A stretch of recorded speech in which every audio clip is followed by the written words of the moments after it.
Hello மக்களே! எல்லாரும் எப்படி இருக்கீங்க? தமிழ்நாடு அரசு ஊழியர்கள், ஆசிரியர்கள் எல்லாருக்கும் ரொம்ப முக்கியமான ஒரு அப்டேட் வந்திருக்கு.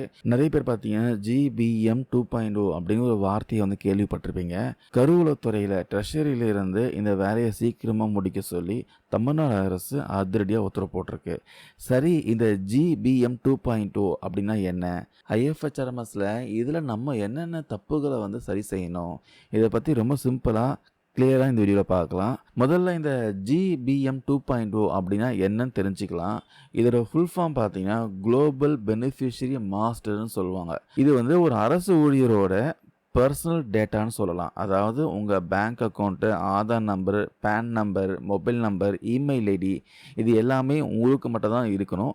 வேற எந்த எம்ப்ளாயீஸ் உடைய டேட்டாவும் மேட்ச் ஆகக்கூடாது. அதாவது உங்களுக்கும் தனியாக ஒரு டேட்டாவாக இருக்கணும்.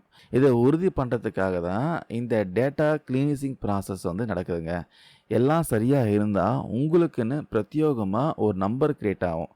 11 டிஜிட்டில் பார்த்தீங்கன்னா ஜிபிஎம் ஐடி கிரியேட் ஆயிரும். சரி பாஸ், இந்த ஜிபிஎம் ஐடி எனக்கு இருக்கா, என் டேட்டாவில் ஏதாவது தப்பு இருக்கான்னு எப்படி செக் பண்ணுறதுன்னு நீங்கள் கேட்கலாம். உங்கள் ஐஎஃப்ஹெச்ஆர்எம்எஸில் இனிஷியேட்டர் லாகின் பண்ணிக்கோங்க. அதில் அதர் அப்ளிகேஷன் போயிட்டு ஜிபிஎம் 2.0 அதை செலக்ட் பண்ணுங்க. அப்புறம் பெனிஃபிஷரி போங்க. டிடிஓ பெனிஃபிஷரி டீட்டெயிலை கிளிக் பண்ணுங்கள். அதில் நோ யுவர் ஆப்ஷனுக்குள்ளே போனீங்கன்னா அங்கே உங்கள் ஜிபிஎம் ஐடி, உங்கள் பெயர், அப்புறம் ஆக்டிவான ஸ்டேட்டஸு, அப்புறம் அட்ரஸ்ன்ட்டு எல்லாமே அதில் காட்டும். இதில் ஏதாச்சும் தப்பு இருக்கான்னு பார்க்க சர்வீஸில் ஹியூமன் ரிசோர்ஸில் போயிட்டு ஜிபிஎம் ரிப்போர்ட் வியூவர் மூலமாக ஒரு எக்ஸல் ஃபைலை டவுன்லோட் பண்ணி பாருங்கள்.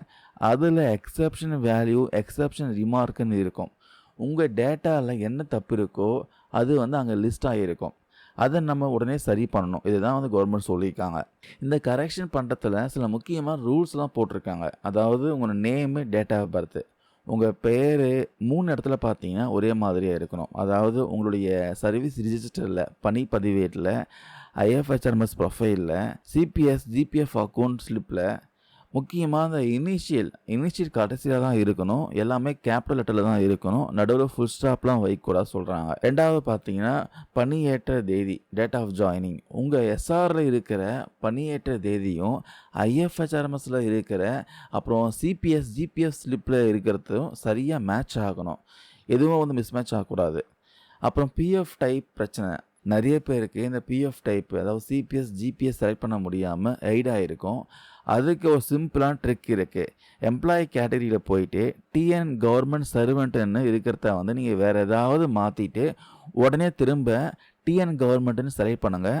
அப்போது அந்த பிஎஃப் டைப் பார்த்தீங்கன்னா அன்னைட் ஆயிரும். அதுக்கப்புறம் நீங்கள் ஈஸியாக செலக்ட் பண்ணிக்கலாம். அதுக்கப்புறம் மொபைல் நம்பர், இது ரொம்ப முக்கியங்க. கணவன் மனைவி 2 பேருமே அரசு ஊழியராக இருந்தால் தயவு செஞ்சு 2 பேருக்கும் ஒரே மொபைல் நம்பர் கொடுத்துடாதீங்க. தனித்தனி மொபைல் நம்பர் கொடுங்க. எல்லாருக்கும் ஆக்சுவலி செப்பரேட்டாக மொபைல் நம்பர் இருக்கும். கரெக்டான ஆக்டிவான மொபைல் நம்பராக கொடுங்க. ஸோ முக்கியமாக நீங்கள் என்னென்ன கரெக்ஷன் பண்ணுறீங்களோ அதுக்கு தகுந்த மாதிரி ஆதாரங்களை அப்லோட் பண்ணணும்னு சொல்லியிருக்காங்க. அதுவும் 1 MBக்குள்ளே தான் இருக்கணும்னு சொல்லியிருக்காங்க. நேமு, டேட் ஆஃப் பர்த் மாற்றினீங்கன்னா எஸ்ஆருடைய முதல் பக்கம் கண்டிப்பாக வைக்கணும். டேட் ஆஃப் ஜாயினிங் மாற்றணும்னா உங்கள் எஸ்ஆரோடைய 58வது பக்கம் வைக்கணும். ஃபாதர் நேம், ஆதார், பேன் திருத்தங்களுக்கு உங்கள் Aadhaar card, PAN card number கண்டிப்பாக வைக்கணும். சிபிஎஸ் ஜிபிஎஃப் நம்பர் திருத்தத்துக்கு உங்கள் அலாட்மெண்ட் நம்பரை அட்டாச் பண்ணணும்னு சொல்லியிருக்காங்க. ஸோ இது மாதிரி நிறைய பாயிண்ட்ஸ் கொடுத்துருக்காங்க இந்த ஆர்டரில். பாருங்கள் என்னென்ன பாயிண்ட்ஸில் நீங்கள் திருத்தம் பண்ணணும், அதுக்கான ரூல்ஸ் என்ன தெளிவாக கொடுத்துருக்காங்க, செக் பண்ணி பாருங்கள். இந்த டேட்டா எல்லாமே சரியாக நீங்கள் அப்டேட் பண்ணிட்டீங்கன்னா இனிமேல் உங்களுக்கு வர வேண்டிய பண பலன்கள் எல்லாமே, கரெக்டான சம்பளம் எல்லாமே எந்த ஒரு தப்பும் இல்லாமல் உங்கள் ஜிபிஎம் ஐடி மூலமாக பர்ஃபெக்டாக உங்கள் பேங்க் அக்கௌண்ட்டுக்கு சேர்ந்துடும் சொல்லியிருக்காங்க. ஸோ சீக்கிரமாகவே இந்த ஜிபிஎம் 2.0 ப்ராசஸ் சீக்கிரமாக முடிச்சிடுங்க. அப்போ தான் எந்த ஒரு இஷ்யூவும் இல்லாமல் எல்லா பண பலன்களும் கரெக்டாக உங்கள் அக்கௌண்ட்டுக்கு சேரும். இல்லை ஹோல்ட் பண்ணிடுவாங்க. இதில் ஏதாச்சும் உங்கள் டெக்னிக்கல் இஷ்யூ நீங்கள் ஃபேஸ் பண்ணுறதா இருந்தால் மறக்காமல் கீழே கமெண்ட்ஸில் பதிவு பண்ணுங்கள். உங்கள் கமெண்ட்ஸை நிறைய பேர் பார்க்குறப்போ கண்டிப்பாக அதுக்கு சொல்யூஷன் கொடுக்க வாய்ப்பு இருக்குது. இந்த வீடியோ உங்களுக்கு யூஸ்ஃபுல்லாக இருக்கும் நம்புகிறோம். தேங்க்யூ நண்பா, நண்பீஸ்.